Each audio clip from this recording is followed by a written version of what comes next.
தினம்தோறும் விளக்கேற்ற நல்ல எண்ணெய் இதயம் நல்லெண்ணெய்.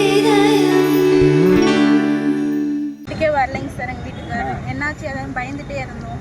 அப்புறம் நேற்று தான் தகவல் வந்து வீட்டில் இருக்கிறதா சொன்னார். நான் வீட்டுக்கு தான் போனேன். அங்கே மதியானம் இருப்பார், நாங்கள் பார்க்கவே இல்லை.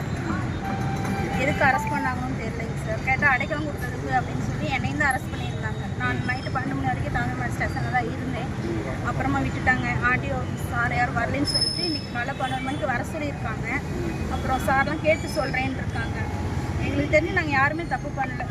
டிவிகேலேருந்து யாருமே தப்பு பண்ணல. நாங்களாம் மக்களுக்கு நேர்மையாக தான் இருந்தோம். உங்கள் கணவரை உள்ள அழைச்சிட்டு போயிருக்காங்க. நீங்கள் இப்போ என்ன சொல்ல வரீங்க? எதுவும் டிமாண்ட் இருக்கா உங்களுக்கு? இல்லைங்க சார், அவர் தப்பு செய்யலை. அவங்க என்ன பண்ணுறாங்க பண்ணணும் சார். வேற எதுவும் கோரிக்கை வைக்கிறீங்களா? காவல்துறைக்கு எதுவும் கோரிக்கை வைக்கிறீங்களா? ஆமாம் சார், அவர் மேலே ஒரு கீறல் விழக்கூடாதுங்க சார். ஏதோ ஒரு கீறல் விழுந்தா கம்பல்சரி சட்டம் தான் சார் பொறுப்பு.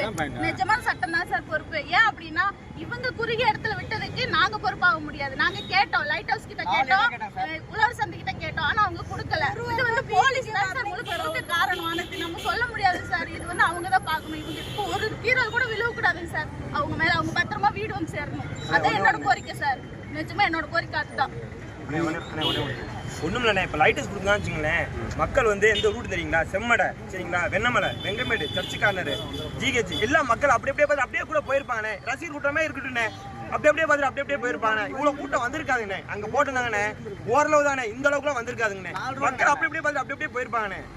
சார் எந்த ஒரு ரசிகர் வந்தாலும் பார்க்கணும் தான் சார் நினைப்பாங்க மக்கள். எல்லா மக்களும் நினைப்பாங்க. இது வந்து கூட்ட நெரிசல்னா அது குறுகிய இடத்துல விட்டதான் சார் மிகப்பெரிய தப்பு. அது வந்து இவங்க வன்மையாக கண்டிக்கிறேன் சார். போலீஸ் பாதுகாப்பு இருந்துச்சாமா? அங்க போலீஸ் பாதுகாப்பு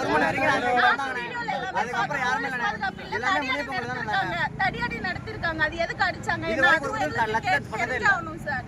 ஏன்னா மக்களுக்கு பாதுகாப்பு கொடுக்கறதா போலீஸ். அதை விட்டு தடியடி நடத்தினா அது என்ன அர்த்தம்? அப்ப மக்கள் எங்க போவாங்க அந்த குறுகிய இடத்துல? சொல்லுங்க பார்க்கலாம். 4 பக்கம் இடம் இருந்தா போலாம், அது வேணா உண்மை. இப்ப இந்த இடத்துல எப்படி சார் போக முடியும்? போக முடியாது, அதுக்கு வாய்ப்பே இல்லை. உங்க கணவர் ஒரு வாரமா வரலன்னு சொன்னீங்களாமா? என்னங்கம்மா இது? மக்களுக்கு எல்லாம் சேவை செய்யணும். அண்ணன் வராரு, ரவுண்டானாத்துல இருந்து அவர் கூட தான் வந்தாரு.